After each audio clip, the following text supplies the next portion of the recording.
नमस्कार, मध्य प्रदेश की महाडिबेट देख रहे हैं आप। मैं हूं प्रशांत कटारे। तो पिछले 1-2 सालों से लगातार चर्चाओं में रहे सीहोर के कुबेरेश्वर धाम और छतरपुर जिले के बागेश्वर धाम में लोगों की आस्था जमकर बढ़ी। देश भर से भक्त श्रद्धालु कुबेरेश्वर धाम, बागेश्वर धाम पहुंच रहे हैं। आस्था का सैलाब ऐसा कि व्यवस्था कम पड़ने लगी, अनुमान छोटे पड़ने लगे। परेशानियों में भी लोगों की आस्था बरकरार रही, लेकिन जो कुछ हुआ उससे कथावाचक पंडित प्रदीप मिश्रा का गला भी भर आया कि यहां तो जिन्हें व्यवस्थाएं बनानी चाहिए थी, उन्हीं ने हालातों का फायदा उठाकर लोगों से जमकर वसूली कर डाली। उधर बागेश्वर धाम से भी ऐसी ही तस्वीर सामने आई, जो श्रद्धालुओं को रास तो कतई नहीं आएगी। पंडित धीरेन्द्र कृष्ण शास्त्री का भाई ही पिस्टल लेकर लोगों को धमका रहा है।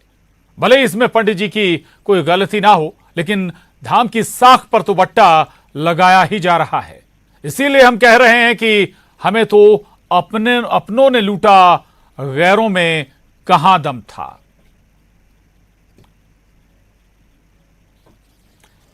₹10 की बाटल को 50-50 रुपए में बेचा है। इतना हृदय को घात लगा है कि बोल नहीं सकता। बस कथा बाच रहा हूं, इससे बढ़कर कुछ नहीं हो सकता।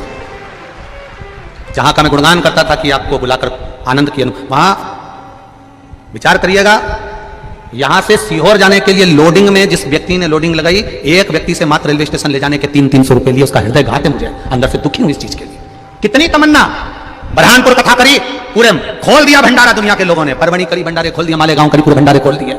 मालूम नहीं था कि यहां गेहूं के खेत में भी अगर कोई फ्रेश होने जाएगा तो उससे भी 20 रुपए लिए जाएंगे। ये जिंदगी में नहीं सोचा था हमने। तो सुना आपने प्रदीप मिश्रा, पंडित प्रदीप मिश्रा का रुदन, उनका दर्द गला भी भर आया। दरअसल हम 2 धामों का जिक्र कर रहे हैं, सीहोर के कुबेरेश्वर धाम का जिक्र कर रहे हैं, साथ ही बागेश्वर धाम का भी जिक्र कर रहे हैं। और अजी बागेश्वर धाम को लेकर भी चर्चा इसलिए बढ़ गई चूंकि पंडित धीरेन्द्र कृष्ण शास्त्री के भाई पर आरोप लगा। वीडियो भी आया, जो उस वीडियो में आपको बता दें कि धीरेन्द्र कृष्ण शास्त्री का भाई किसी को पिस्टल लेकर धमकाता हुआ नजर आया। पुलिस ने मामला भी दर्ज किया है। इधर कुबेरेश्वर धाम में रुद्राक्ष महोत्सव के साथ हुई अव्यवस्थाओं पर आज खुद कथावाचक पंडित प्रदीप मिश्रा बोले हैं।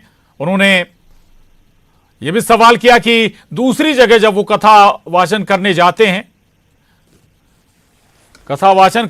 हैं तो लोग जमकर सहयोग करते हैं, लेकिन यहां अपने ही क्षेत्र में, अपने ही घर पर लोगों ने अव्यवस्थाएं फैला दी। चर्चा करने के लिए हमारे साथ 3 खास मेहमान इस वक्त जुड़ रहे हैं।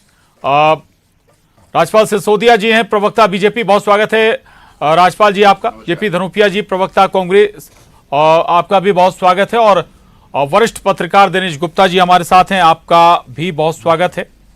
और सबसे पहले मैं राजपाल सिसोदिया जी के पास जाऊंगा। राजपाल सिसोदिया जी, अव्यवस्थाएं हुई, लेकिन सवाल यह कि जहां से अव्यवस्थाएं शुरू होती हैं वहां प्रशासन का काम शुरू हो जाता है। सीहोर में भी क्या आप लोग चूक गए? दूसरा ये कि बागेश्वर धाम में भी ऐसा ना हो कि भाई रुतबे के आगे आरोपी कहीं छूट जाए पीछे। मध्य प्रदेश के दोनों संत हमारे जो है पूरे विश्व में प्रसिद्ध है, पूरे देश भर में कथाएं और सनातन का प्रचार करने का काम करते हैं। हम उन दोनों के श्री चरणों में प्रणाम करते हैं। दोनों संत जो है, जिनके विषय में भी बात चल रही है, हमारे बहुत श्रद्धा के केंद्र है। और उनके द्वारा जो सनातन को विस्तार देने का, सनातन को लोगों के बीच में पहुंचाने का कार्य हो रहा है, हम उनको साधुवाद देते हैं। बहुत अच्छा काम हो रहा है। निश्चित तौर पर पिछले दिनों कुछ अव्यवस्था होने का काम हुआ। शासन प्रशासन ने भी अपने स्तर पर व्यवस्थाएं करने का काम किया था, परंतु जिस प्रकार से वहां की भौगोलिक परिस्थितियां हैं, परिदृश्य जो है कुबेरेश्वर धाम का कृषि क्षेत्र है, और वर्तमान में गेहूं की फसल खड़ी हुई है। और जब फसल खड़ी होती है तो खेत खाली नहीं होते, तो इसी स्थिति में कहीं ना कहीं लोगों को कंजेस्टेड होने का स्थिति बनी, वहां जगह कमी होने का काम पड़ा। संख्या अनुमान से अधिक वहां पर आ गई। संख्या को लेकर अनुमान समिति का भी नहीं था, व्यवस्थापकों का भी नहीं था, और शासन प्रशासन तक भी इस प्रकार की कोई जानकारी संख्या को लेकर नहीं थी। और जो जानकारी थी उस स्तर की व्यवस्थाएं हुई थी, परंतु उससे कई गुना अधिक संख्या आने से अव्यवस्था होने का काम हुआ। निश्चित तौर पर आगे से ऐसा ना हो, इसके लिए शासन प्रशासन तो व्यवस्था करेगा ही सही, समिति भी पूर्व से बताएगी, तो मैं समझता हूँ कि शासन को भी व्यवस्था करने में ठीक रहता है। एक अनुमान होता है। उज्जैन में हमारा महाकालेश्वर जी का इतना भव्य लोक है, दिव्य महाकाल लोक है, और ये जब से उसके बाद से संख्या बढ़ने लगी, एक अनुमान के आधार पर शासन प्रशासन व्यवस्थाएं करता है। कभी कभी उस अनुमान से कम लोग आते हैं और कभी कभी उस अनुमान से कई गुना ज्यादा आ जाते हैं, तो थोड़ी बहुत अव्यवस्था होती है। परंतु मैं समझता हूं कि इस प्रकार की अव्यवस्था आगे से ना हो, इसके लिए हम लोग सब लोग पूज्य गुरुदेव से सलाह करके, संपर्क करके और उन सब चीजों को ठीक करने का प्रयास करेंगे।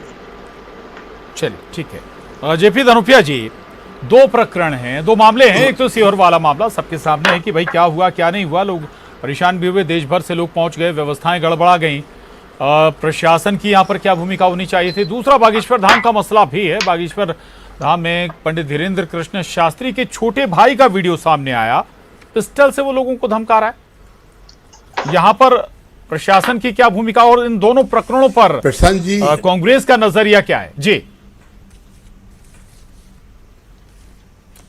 प्रशांत जी, देखिए वास्तविकता ये कि दोनों ही विषय धार्मिक संलिप्तता के कारण चर्चा में हैं।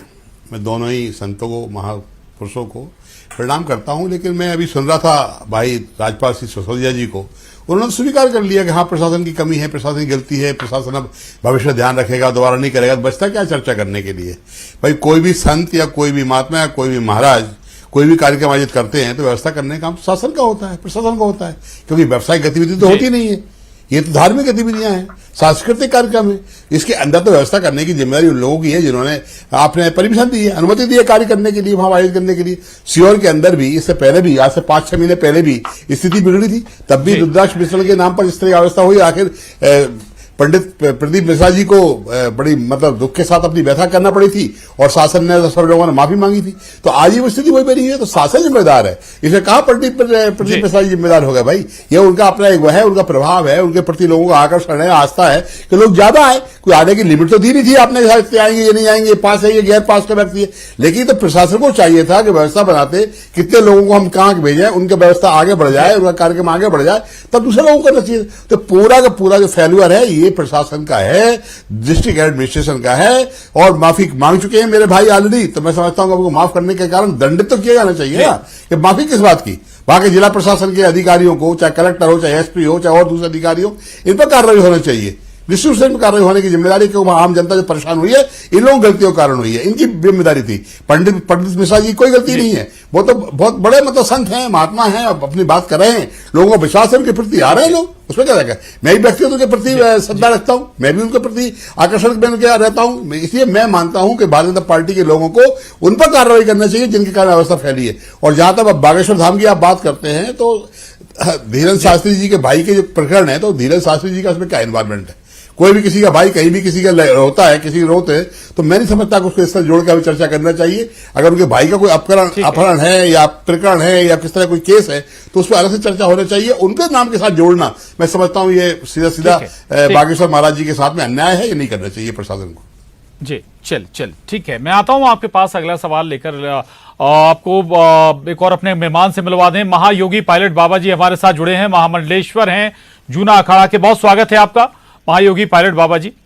मैं आपके पास आऊं उससे पहले दिनेश जी, प्रशासन के सामने क्या वैसी स्थिति नहीं होती कि ना गुटकी जाए, ना निगली जाए, ना उगली जाए वाली स्थिति? एक तो प्रभाव जहां पर शासन प्रशासन मस्तक हो, वहां खुद प्रशासन क्या संज्ञान ले ले?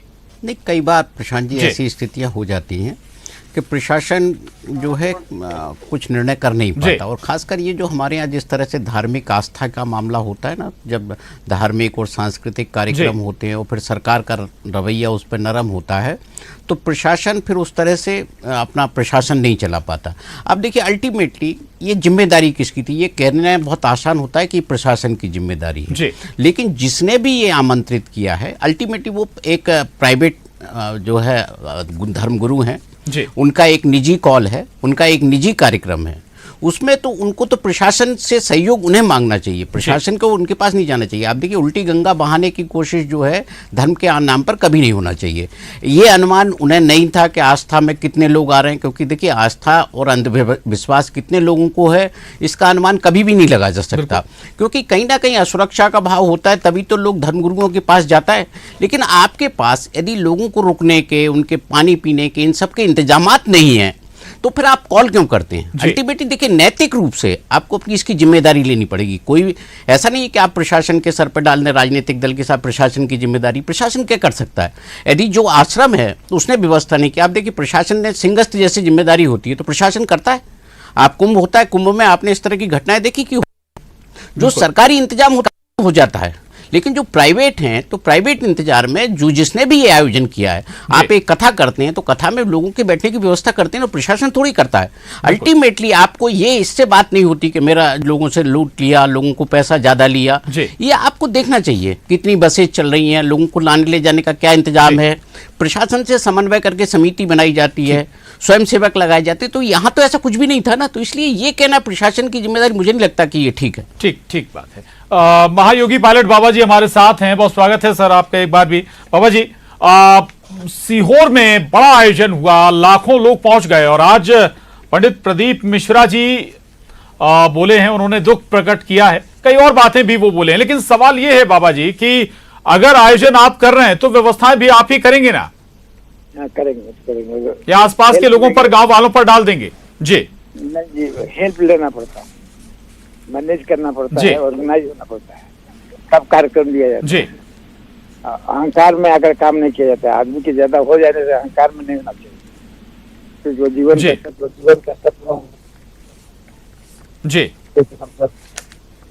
ये संस्कृति आदि संस्कृति से जुड़ा हुआ है, हम उसकी रक्षा कर सकते हैं, हम देश प्रेम जगा सकते हैं, लेकिन किसी वस्तु को अधिकार नहीं कर सकते। इसलिए अगर कोई कथा करने वाला, कोई जोगी महात्मा वस्तु को जी के साथ जी समझ जी बाबा जी अगर कोई आयोजन हो रहा है, धार्मिक आयोजन हो रहा है, तो पहले अनुमान तो लगाया जाएगा। अनुमान लगाया गया है तो फिर प्रशासन से मदद भी पहले से मांगी जाएगी। अगर ये सब नहीं होता है और फिर बाद में आप किसी और पर डाल दें, ये क्या उचित है बाबा जी? बड़ी संस्थाओं का काम है, हर बड़ी संस्थाएं ऑर्गेनाइज है, उनके पास मैन पावर है, उनके पास मनी पावर है, मैनिपुलेट करते हैं जी। हमें आपको काम है कि कोई चीज देश का ख्याल रख करके, जनता की ख्याल रख कर करनी चाहिए, उसकी सिक्योरिटी के लिए प्रशासन से आपको सहायता लेकर के तब मैनेजमेंट करना चाहिए। नहीं तो अधिक लोगों को बुलाने की जरूरत नहीं है। आप 10-5 लोगों के साथ आज की टेक्निकल युग में सब कुछ कर सकते लोग, लेकिन अहंकार से अभिव्यक्ति को परिचय दे रहा वो गलत हो जाता है कि मैं हूँ जी, मेरा है, मैं कुछ कर सकता हूँ, मेरे पास लोग आते हैं, ये सब मन को दूषित कर देता है आपको, और उसकी आजादी, उसकी फ्रीडम काम करने छूट जाती है। इसलिए हमारी रिक्वेस्ट है कि हर देश के उन महानागरिकों को जो लेक्चर देते हैं, जो कथा करते हैं, बीन जुटाने से उनका कोई परिचय नहीं है, सत्य से परिचय कराने के लिए, स्वयं की खोज करने के लिए व्यवस्था कर बहुत सुंदर होगा। धन्यवाद जी।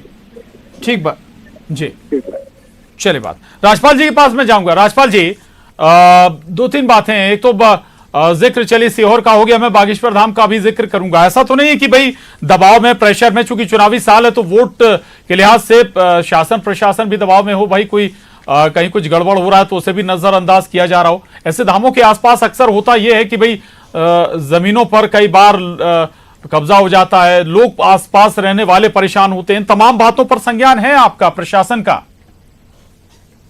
निश्चित तौर पर मैंने मेरी बात को जो शुरू करा था वो यही से किया था कि कुबेरेश्वर की जो भौगोलिक परिस्थिति, देखिए लोग अगर इकट्ठे होते हैं तो लोगों को पैदल चलने के लिए भी जगह लगती है, गाड़ी छोड़ो आप पैदल भी अगर जाना है तो उसके लिए भी जगह लगती है। अब ये जो कुबेरेश्वर धाम जो बसा हुआ है एक छोटे से गांव में है और आसपास से कहीं अप्रोच रोड नहीं है, और जो अप्रोच रोड 1-2 है भी सही, तो वो भी उस गांव में इतने बड़े जुलूस जलसे होंगे, इतने बड़े सभा होगी, उसके हिसाब से सड़कें बनी हुई नहीं है। गांव की साधारण प्रधानमंत्री सड़क बनी हुई जो बारामासी सड़क होती है। अब उस प्रधानमंत्री सड़क की स्थिति ये होती है कि बमुश्किल 2 वाहन, बड़े वाहन क्रॉस हो पाते हैं। अब ऐसे में अगर हजारों वाहन आ जाएंगे, लाखों लोग आ जाएंगे, और उसके बाद में फिर क्या, अगल बगल में जो खेत है उसमें अभी गेहूं की फसल खड़ी हुई है जी। तो स्वाभाविक है कि गेहूं की फसल में तो उतरेंगे नहीं लोग, उतरेंगे तो किसान नहीं उतरने देगा क्योंकि उसकी फसल खराब होगी, उसमें वाहन उतर नहीं सकते, पानी भरा हुआ है उसमें, खेतों में सिंचाई चल रही है, उतरेंगे तो अंदर कीचड़ में धंस जाएंगे। तो ऐसी परिस्थिति में सड़क से वाहन उतर नहीं सकता, पैदल व्यक्ति गेहूं के खेत में से निकल नहीं सकता क्योंकि उसमें कीचड़ भी है और उस किसान की फसल खराब होगी। तो ये कुछ व्यवहारिक कठिनाइयां हैं, इन व्यवहारिक कठिनाइयों को अचानक से नहीं, ठीक है, ये सारी व्यवहारिक कठिनाइयां राजपाल जी समझ ली, लेकिन ये बताइए ना, जब इतना बड़ा आयोजन कोई भी संस्थान कर रहा है, क्या प्रशासन को वो सूचना नहीं देगा? क्या प्रशासन की अनुमति की आवश्यकता नहीं होगी क्या? जी, इंफॉर्मेशन तो कम से कम प्रशासन की होगी ना, प्रशासन के पास होगी। जी देखिए, कहीं ना कहीं मिसकम्युनिकेशन हुआ है, ये सारे जांच के विषय है। जी, कुछ मिसकम्युनिकेशन हुआ है, एक संख्या का पूर्वानुमान को लेकर भी कहीं कुछ कंफ्यूजन हुआ है। उसके अलावा जो बागेश्वर धाम की बात जो अभी कह रहे थे आप कि भाई वहां पर वो पिस्टल लहराते हुए कोई दिखे सज्जन और उनकी, तो पुलिस अपनी जांच करेगी। और बागेश्वर धाम जी के साथ किसी प्रकार का उस महापुरुष का नाम खराब होने का काम हो, ऐसा तो कोई भी नहीं चाहता है। परंतु अगर वहां कोई घटना हुई है तो पुलिस उसमें संज्ञान लेगी, और अगर कोई स्वतंत्र व्यक्ति है वो भले उनके परिवार मेरा सवाल यही है राजपाल जी, ऐसा तो नहीं कि भाई ऐसे नामों पर, साधु संतों के नामों पर जिनका जिक्र आप कर रहे हैं, चाहे पंडित धीरेन्द्र कृष्ण शास्त्री हो, चाहे पंडित प्रदीप मिश्रा जी हो, उनके नाम पर लोग गलत कर रहे हैं। ये हुआ भी है, ये हमने तस्वीरें भी देखी हैं और लगातार आया भी कि भाई लोगों के साथ। ये तो बहुत बड़े संत है साहब, ये तो बहुत बड़े संत है जी, इनके नाम का दुरुपयोग होना ये प्रवृत्ति है। कई बार हम लोग बहुत छोटे कार्यकर्ता है पार्टी के, हमारे नाम का दुरुपयोग करके कोई कुछ कर लेता है, बाद में मालूम पड़ता है कि साहब वो आपका पता क्यों आया था तो हमने ये उसके लिए कर दिया, बाद में पता, और हम जानते ही नहीं उस व्यक्ति को, हम छोटे से लोग हैं। हमारे साथ कई बार ऐसा हो जाता है, तो वो तो इतने बड़े सिद्ध पुरुष है, इतना बड़ा उनके फॉलोअर्स फैंस फॉलोइंग है, उनके साथ स्वाभाविक है कोई कुछ अगर मान लो उनके नाम को खराब करने का प्रयास करता है और साथ में सामने आती है बात और एफआईआर होती है तो जांच होती है, जांच होकर दोषियों को कार्रवाई होती है। तो ये एक मनुष्य स्वभाव है, क्राइम का स्वभाव रहता है, वो क्रिमिनल्स है, वो क्रिमिनल्स का ये स्वभाव है, वो क्रिमिनल इस प्रकार की घटना कर देगा, किसी भी का भी नाम दुरुपयोग करके कर सकता है, वो एक अलग विषय है। तो अगर वो ऐसा करता है तो उसको सजा का प्रावधान भी है, उसके एफआईआर भी होती है, कार्रवाई भी होती है, सारी बातें होती है। मैं ये कहना चाहता हूं कि इस घटना को, विशेष करके कुबेरेश्वर की घटना जो है, जहां संख्यात्मक दृष्टि से लोग पहुंचे और अव्यवस्था का कुछ आलम हुआ वहां, उसका कहीं ना कहीं मैं जो समझ पाया, क्योंकि मैं वहां गया भी और मैं खुद ग्रामीण पृष्ठभूमि का व्यक्ति हूं और ऐसे आयोजन में कराता रहता हूं, तो मैं जहां तक समझ पाया हूं, भौगोलिक परिस्थिति वहां की जो है वो इस सीजन में अलाउ नहीं करती कि इतनी बड़ी संख्या। यही अगर अभी मार्च में आए होते होली के बाद, चले नहीं, यही तो बातें प्रशासन को ख्याल रखनी थी। ठीक है, मैं आ रहा हूं आपके पास, आ रहा हूं दोबारा आ रहा हूं सर। जी धनुपिया जी, ये बताइए ना कि धार्मिक मामलों पे भी कांग्रेस के प्रदेश स्तर पर और केंद्र के स्तर पर अलग अलग लाइन होती है क्या?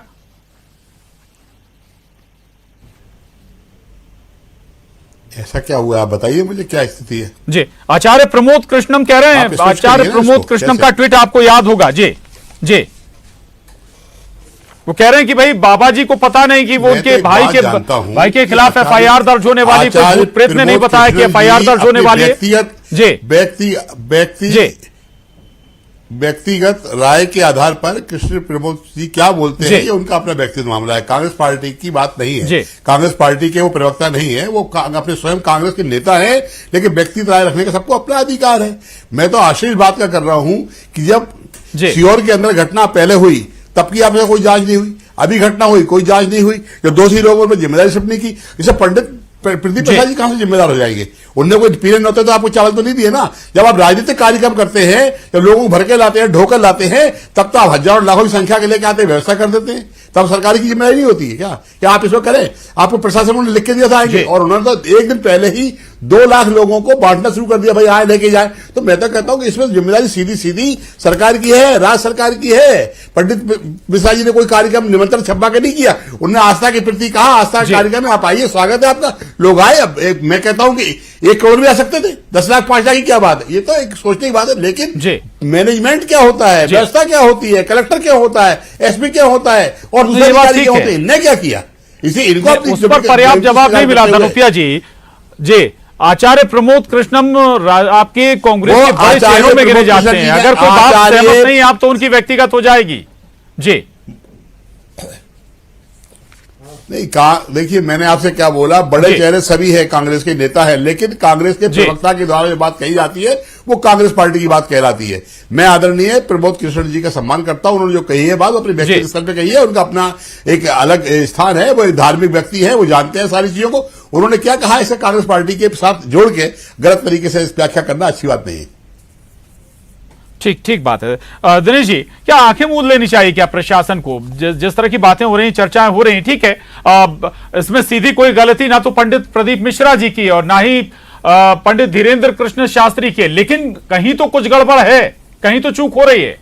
नहीं, गलती तो देखिए आप जिस तरफ देखना चाहेंगे उस तरफ दिख जाएगी। जी आप पिछले साल जो घटना हुई थी उसमें जब प्रशासन ने सख्ती की थी तो उस वक्त हमने देखा था कि सरकार और विपक्ष का क्या रवैया था। जी। सब प्रशासन को लताड़ रहे थे कि आपने रुद्राक्ष का कार्यक्रम क्यों रुकवाया।